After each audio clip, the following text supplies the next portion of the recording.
Okay.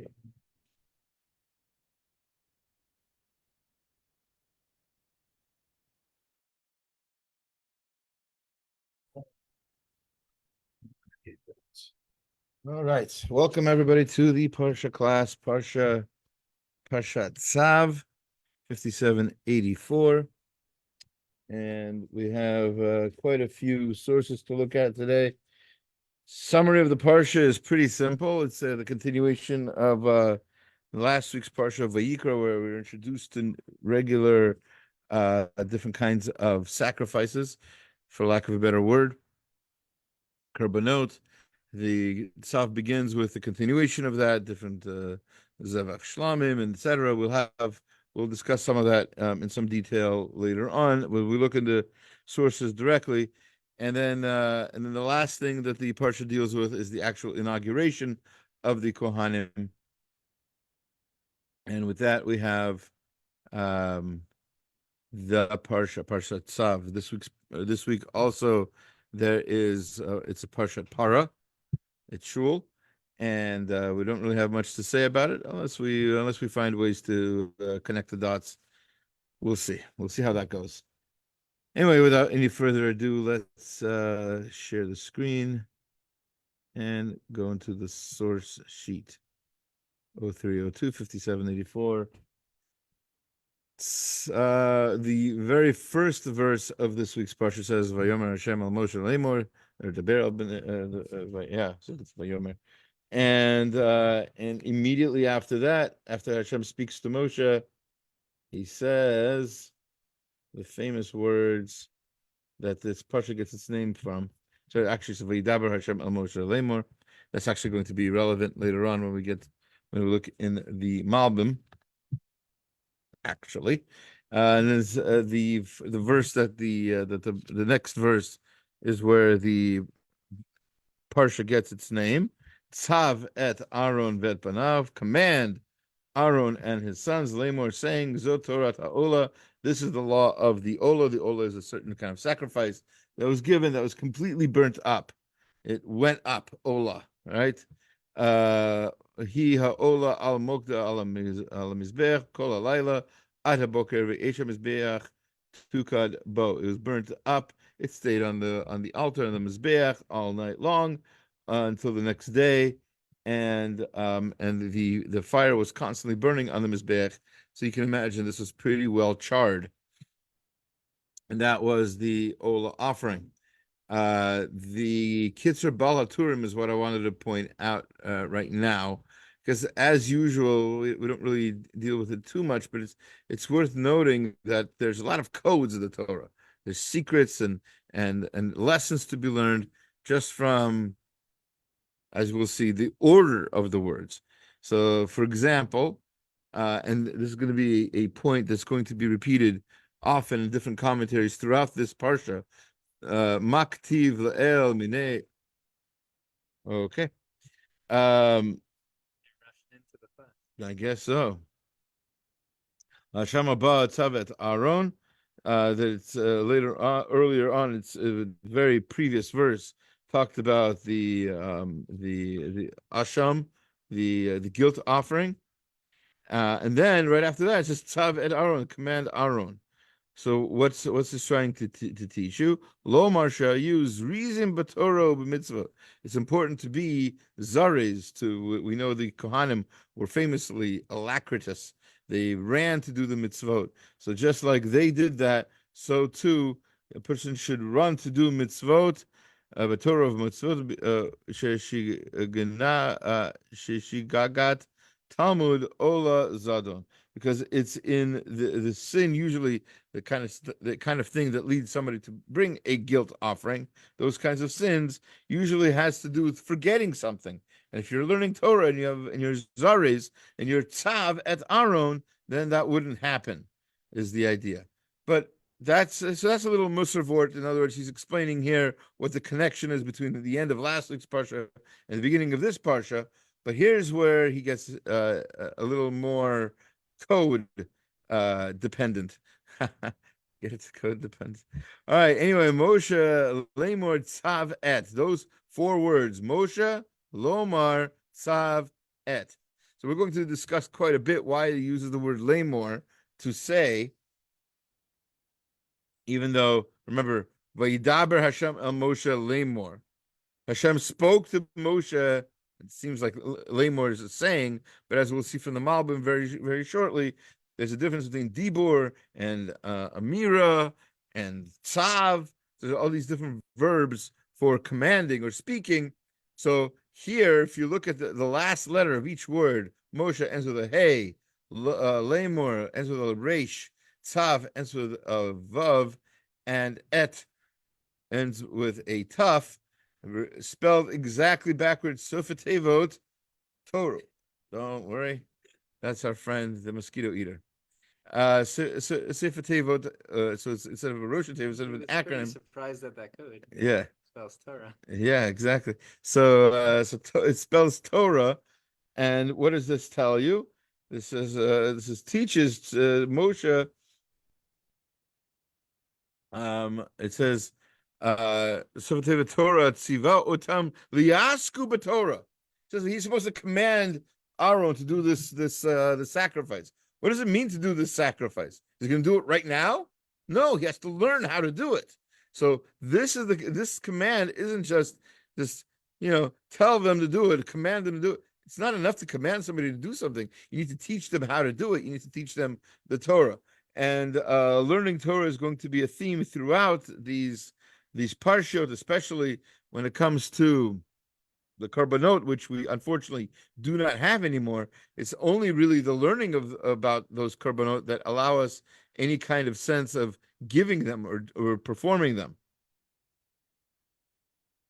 There's more that the Kitzur Balaturim says here, but that's kind of what I wanted to start off with, is see, even these words, if you look at the last letters of each word spelled backwards, it's like a crossword puzzle. So already there's what to say. I wanted to point out, we've learned this Rashi before, but it's worth remembering, and it's going to help us understand this Malbim that I've been alluding to all day long so far.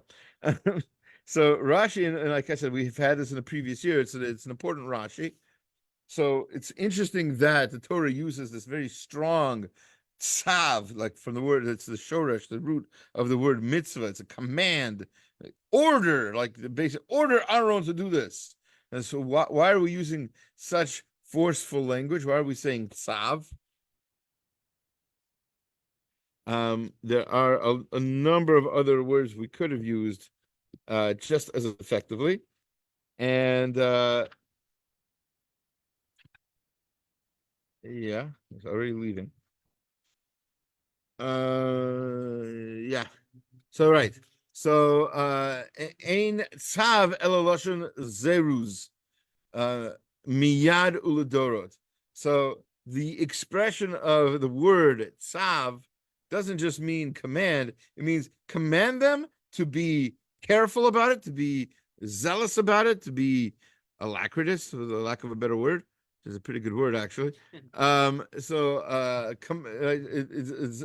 miyad, and immediately, not like, okay, I'll do it well, but I'll do it tomorrow. No, do it well and do it now, miyad uladorot. And it also implies a sort of an infiniteness. I don't know if that's a word, but it is, yeah, it is now. I just used it. It's sort of a constancy. It's for generations. Wow, that's a lot. Yeah, it's a lot that in one word, right? So yeah, and like I said, we've looked at this Rashi, and it seems to that it's packed. These two letters together are packed with a lot of meaning, and Rashi points that out, and that's why Rashi says basically that's the reason why this word is used here for Moshe to command Aaron. It's because it's not just to teach them to be careful about it. I'm going to use the word careful, but there's also an immediacy, and there's also a constancy. So do it carefully, do it now, and do it forever. right? This sort of idea, all packed into the word tzav. Now Rashi, as usual, does not pick this up on his own. He is quoting Sifra, the midrash on Vayikra there. And with that, we turn to the Malbim. So the Malbim on this verse and on the previous verses as well, right, is V'daber Hashem el Moshe lemor. So he points out Kavar Ba'arnu Lamala. We already explained above Havdilim Shebein Dibur ve'Amira. There's a difference between Dibur and Amira, and a lot of different commentaries have different ideas of what the differences might be. But he says Hadibur Mora al Hadibur b'miv ta'ay levad lo yismach at hazulat. So the word itself. The word v'yidaber, or speech, is only for that time, and it's not for others. In other words, it could be just for yourself. He brings a number of examples. And he says Amira tihya al el acher, whereas Amira means speak to others. I am speaking to you, so I might not be saying anything you need to hear. This could be a monologue, and that's dibur, as opposed to amira, which is basically a dialogue. There's somebody else being spoken to. There's something else going on. And like I said, he gives a number of examples, most of them from Midrash Rabbah, in Bishalach, in the Gemara and Brachot, in Maseh, and as he says, v'chein b'makomot rabim, in a lot of places. This could be seen in a lot of places. But Simon, and then that the Simon that he was referring to, ba'arnu ki b'makom she'omer v'yidaber Hashem al Moshe lemor perusho shedaber imo Torah shabal peh. So when it says and Hashem spoke to Moshe lemor, to say, let's call it like that, the explanation according to the Malbim is that he's telling him Torah Shabal Peh, he's teaching him the oral Torah. When Milat Lemor, and with the word to say, Mitsuyan Torah Hakatav Ech Yamrun Yisrael Bilashono. So how he's supposed to then say it over word for word, what words he should use to write it in the Torah for the Bnei Yisrael to have, so that they can later on extrapolate from the words in the Torah the oral Torah. This is significant. I have not had a bracha in a while. Amen.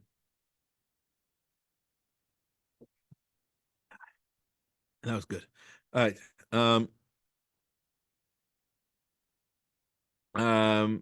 So that's significant. Okay. Again, dibur is one person, perhaps even like just speaking on their own, or doesn't have to be a person, as the case is here. We have Hashem speaking, and then it says, he continues, and he says, hold on, let me try to find what I'm looking for.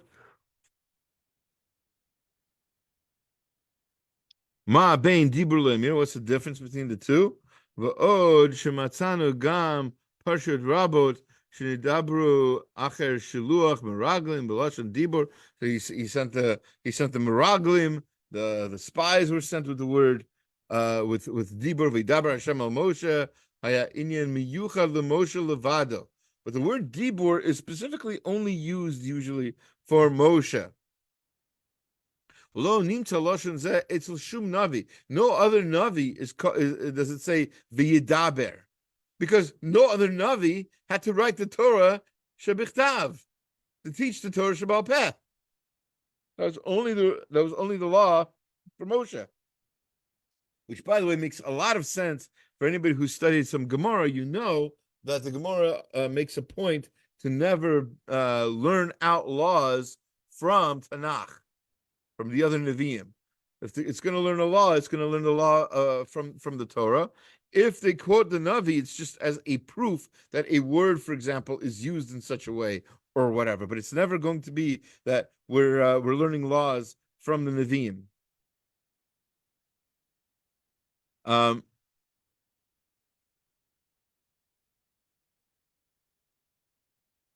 Like I said, he's got a number of examples of the word dibur being used in Shemot and Vav, where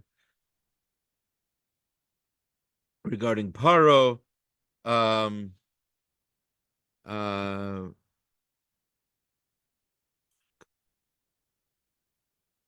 Let me just get to this is already I'm towards the bottom here. In most places, Perusha Lemor Israel. Usually, when it says Lemor, it means for the Jewish people. V'agam hakatuv daber el bnei Yisrael. Even where it says speak, it's not the Lemor. It's not Vayomer el. It's daber el. Be'er tikaf shekol ikar hadibor haya b'shvil she'imor Yisrael.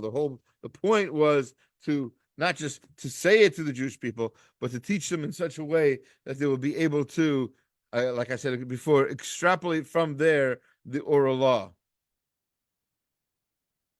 And that's how he explains the whole use of all these different words here. Again, so if we plug this back into the text, if you don't mind, we have V'yidaber Hashem el Moshe lemor. We have Hashem speaking to Moshe, saying. And we've already said that saying isn't just to say it, but it's to teach the Torah of something, to teach to have the right words from which the Torah Shabbal Peh can be gleaned. So if that's the case, that fits very perfectly with the Balaturim we had earlier. Because what did we say from the Balaturim? That those four words, lemor, right? Moshe lemor tzav et, right? That is Torah. That is the Torah Shabbal Peh. It's beautiful. It's in the Torah Shabbal Peh is in the Torah Shabbal Peh reference. It's great, and it's coded in with backwards and everything. So it's a wonderful 4 for 4 right there in the Torah. All right, we're gonna skip to Vayikra Zion. We're going to read a few psukim. We're going to read Yud Aleph to Tet Vav. Okay? 11 to 15. 7, 11. Yeah. Slurpee time. To 7:15, which is a completely different story. Take a hike kind of place. All right. So Zot Torah Zevach Hashlamim Asher Yakriv Hashem. This is the rule of the Zevach Shlamim. So Zevach is a sacrifice. Shlamim means peace, like it's basically a peace offering. This is usually translated. Im al Toda Yakrivenu v'hikriv al Zevach HaToda Chalot matzot bulot b'shemen urkikei matzot meshuchim b'shemen sod merbechet chalot bululot b'shemen. So again, somebody who wants to give thanks, wants to say Todah to Hashem, so can offer this thing. It has bread that's not been leavened, right? There's matzot, there's chalot, there's with oil and cakes of fine flour mixed with oil, soaked. It sounds delicious. And then it says, the next verse is al chalot lechem chametz yakriv v'karbano al zevach todat shlamav. This offering with this bread and everything shall be offered together with the sacrifice. So it's not just enough to bring the sacrifice; you also have to bring these breads, and that's also part of the offering. Says verse 14, "V'ikriv mimenu echad mikol karban truma laHashem lakohen hazurek ed dam hashlamim lo yiyeh." So the person who gives this offering as a gift to Hashem is going to go to the kohen, who's going to take some of the blood of the offering and is going to dash it on the in the usual places. And then it says, "Basar zevach todat shlamav biyom karbano ye'achel lo yeniech mimenu ad boker." And that night, that offering has to be eaten right? Sorry, on that day. Yeah, it should not be left over till the next morning. So you only have that little amount of time to eat this. What's fascinating, what most commentaries point out, is that this is a lot of food. You're bringing an animal, which is already a lot, and you have to eat it, but you also have to eat it with all of these loaves of bread and this and that, and the 40 loaves, whatever it is. It's an incredible amount of food. You cannot eat all of this by yourself. And ordinarily, with the other offerings, you have 3 days to eat it. Here you have less than 3 days. You have to eat it that day. Can't be left over to that night. So how do we understand this? How come you have so little time to eat so much food? So amongst the many commentaries who've answered this question, we're going to look at the Hamek Davar, the Netziv. So he says, so Bishvil Shabol Hodot al Shlomo, so because he has come to give thanks for the fact that he's whole, right? 1 second. Yeah. So because he's come to give thanks for the fact that he's whole, in other words, he survived something. By the way, the halacha is that this was brought under 3 very specific conditions, right? Somebody who was sick and recovered, somebody who traversed a wilderness, or somebody who was released from prison. You're supposed to bring the Thanksgiving offering, the thanks offering, right? And this, by the way, in halacha, this has been transformed into what we have now is the Birkat HaGomel, which is somebody who goes through a difficult time or a dangerous time should say this bracha, get an aliyah, etc. If they can get an aliyah. Either way, publicly say thanks to Hashem, and so back in those times when there were korbanot, when there were offerings, the offering to bring was this peace offering. So bishvil shabo lehodot al shlomo b'yom karbano yechal, he has to eat it on the day. Why? Kedei shelo yeh ela suda achat. This forces him to make one big meal. The yuhanashim merubim, and have lots of people. I am mashakatu l'halon. Chaf bet, chaf tet. So he tells us he references something he writes later on in Vayikra 22:29. And are you curious what it says over there? I was curious too. So I looked at Vayikra 22:29, and the verse says there, Ki tizbuchu zevach todah laHashem urtzonchem tizbachu. When you sacrifice a Thanksgiving offering to Hashem, sacrifice it so that it's going to be acceptable in your favor. So it's talking about the Todah. And he has a commentary there. And most of his commentary there references this commentary here. All right? Mikra zeh l'chora ein bo chadush al mifrash b'parshat Tzav b'parshat Shlamim. And this doesn't say anything really unique outside of what we already said in Parshat Tzav, our Parsha. V'kvar yesh al zeh drashat Chazal. On this, the rabbis say a few things, but he wants to say something else. Aval yesh od la'aluk milin sherui ledat the korban toda eno ela nedava. This verse is telling you something very important. Nobody is forcing you to give the Thanksgiving offering. You're giving it of your own free will. And the person can give it all day long and should be thankful for things that happen to him all day long. You should do this every day. We say modim. We say thank you Hashem for everything you've given me every single moment. So maybe you should give a toda offering every moment. Shehunach zeh hakorban lemi shetzarich lehodot al hanes. he has to give the offering on a miracle, she'irolo, that happened to him.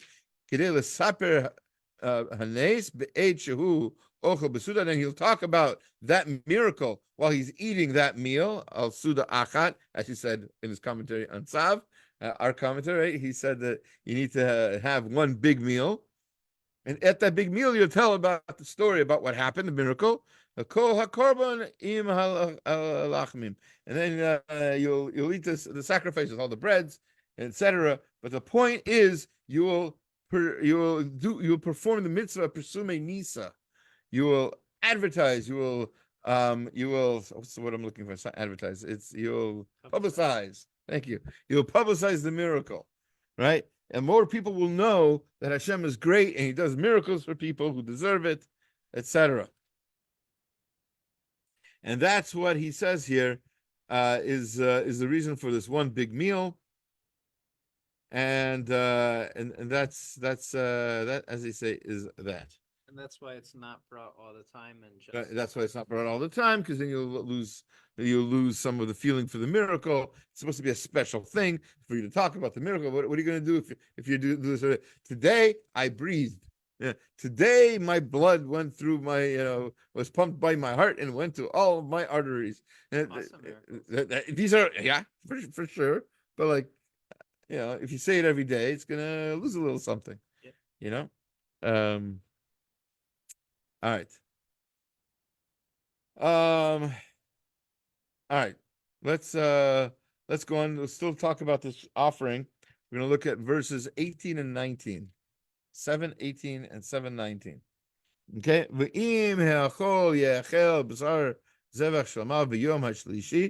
And if you ate this offering on the third day, which you shouldn't have done, right? You should have eaten it before it got to the next day. Lo yiretzeh makrivoto. This is going to be pigul. It's offensive. It's rejected. However you want to translate pigul. Anybody who eats this is performing a sin. Hashem said, "Don't eat this on a third day," and you are. That's kind of a problem. Then it says, "V'habasar asher yiga b'chol tameh."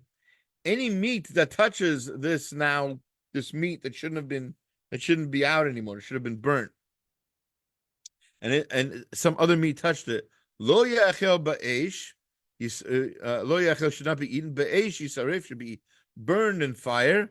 V'habasar kol tachor yochal basar. Even but when it comes to other meats, anybody who's tahor could eat meat. That's not the problem. So Rashi says, and we're gonna jump off of this Rashi in a moment, talk about something a little bit deeper. So he says the meat shall kodesh shlamim, this meat that's being burnt, that this meat that touched this what's the word I'm looking for?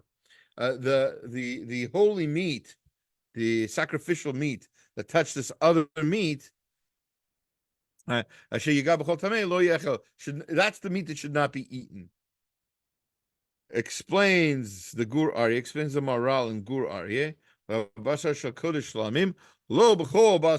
not talking about any kind of meat shouldn't be eaten. We're speaking specifically about holy meat. And that meat needs to be what? It needs to be burned in Aish, in fire. Why does holy meat need to be burned in fire? Well, for that you need to know a little more Maharal. In his commentary on, I don't have the source here. In his Agada commentary, the Gemara in Shabbat 119a. Also in Nativ HaEmet, he writes about this idea of Aish. Holy things, to neutralize them, you need to get them to touch fire specifically. Now remember, this is the Maharal, so this is sort of a little late medieval science here, but they believe that there are four basic elements, right? Earth, wind, fire, and water. Okay? Now, he says, this is and this is based on his knowledge of his contemporaneous physics. But he says that all of the elements can mix with each other except for fire. Fire is the one thing that is away from everything else. It's on its own plane. Happens to be, I have not seen the movie, but I've seen trailers for it. There's a Disney film about the elements, and there's there's some element, some character made of fire who tries to befriend some character made of water. I don't know. It sounds like they might reach the boiling point. I don't know. Whatever the case may be, they're trying to you know what they're trying for in their politics. How everybody should love each other, right? Our differences shouldn't keep us from being friends. Okay, all right. Anyway, for what it's worth. But this Disney comes straight in the face of the Maharal, who says nothing mixes with fire, nothing. Okay, and so that's what Kodesh means. Kodesh doesn't just mean holy. That's how we usually translate it in English. But the fact is, Kodesh means separate. That's how you become holy, is by being different, unique, to stand out from other things. That's what makes something Kodesh. And that being the case, this is one example. This sacrifice that's been that's about to be corrupted. So the only thing that can be done to it to neutralize it is to burn it in fire. Not the best example, but another example the Maharal writes about is the daughter of a Kohen. The daughter of the Kohen acts immorally. The Torah tells us later on the punishment is, of all the different kinds of death penalties, the death penalty that she gets is burning. She gets burnt. How that happens, it's not. There's details. It's not just like tying her to a stake and like pouring oil over her or something like that. That's not what we're talking about. Whatever the case may be, though, it's through fire that her holiness becomes neutralized. She gets that punishment because she is descendant from the kohanim. She's special. She's unique. She's holy. And that holiness, if it's about to get corrupted, or if it's been corrupted, the only thing that can be done in this world is to attach it to the one element that also can't be attached to anything else, and that's fire.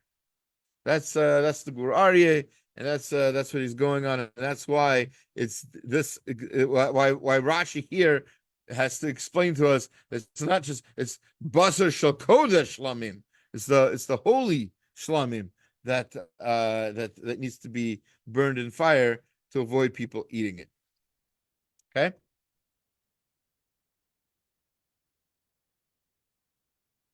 Okay, let's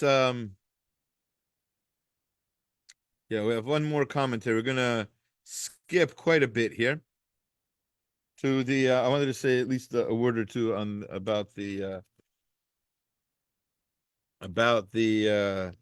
inauguration of the kohanim. So over there, chapter 8, verse 18.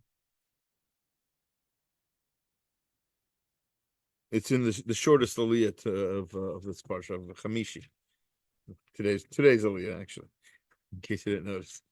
Oh, that went by fast. How'd that happen? So don't get used to it. All right.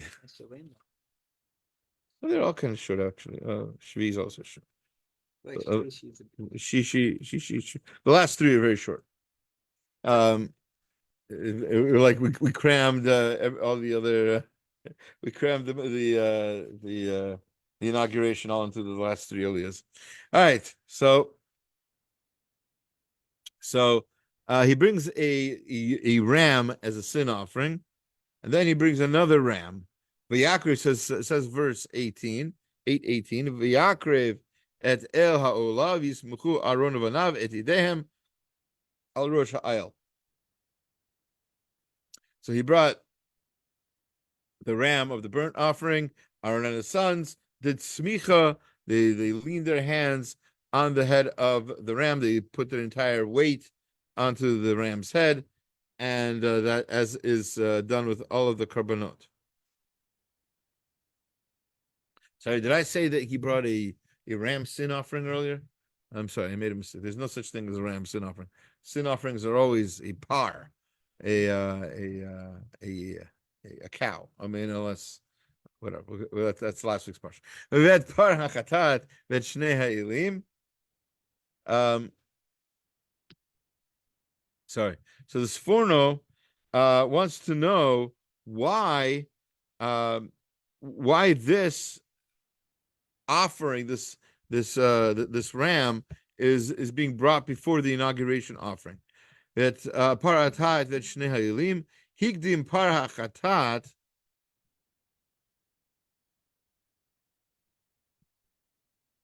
The sin offering cow came first.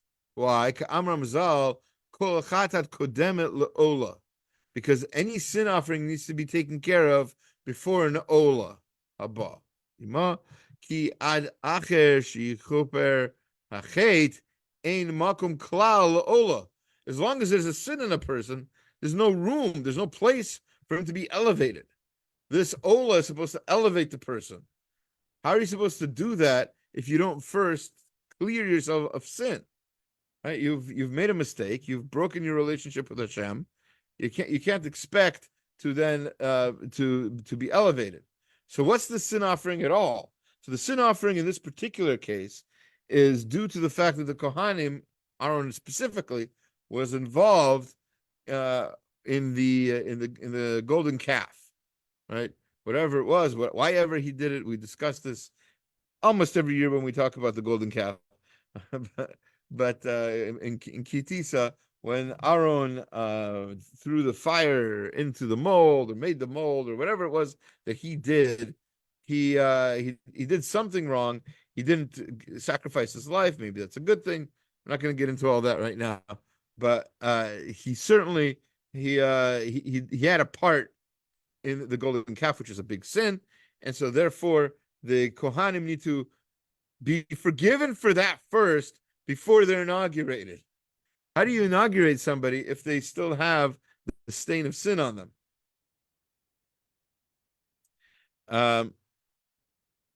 And the whole idea here is that a Kohen is supposed to be righteous and great and wonderful, and all people can be. But the trick is to first take stock, realize what we're doing right, what we're doing wrong, and what we can do to fix our behavior in order to deserve the elevation that Hashem wants to give us. That's not a question. It's a certain thing that for sure Hashem wants us to do great things, and we have great potential. That's why in the very beginning of the Torah we're told that we were made b'tzelem Elokim, that we were made in Hashem's image. It's because we have such great potential, almost godlike potential. What we need to do is to tap into that, and the way to do that before we're elevated to the next level of our lives is again to take stock of what we've done and to improve and to really deserve what Hashem has in store for us. Questions? All right, I'm going to stop the live feed to Facebook. And if there's any questions, feel free to send questions to the YouTube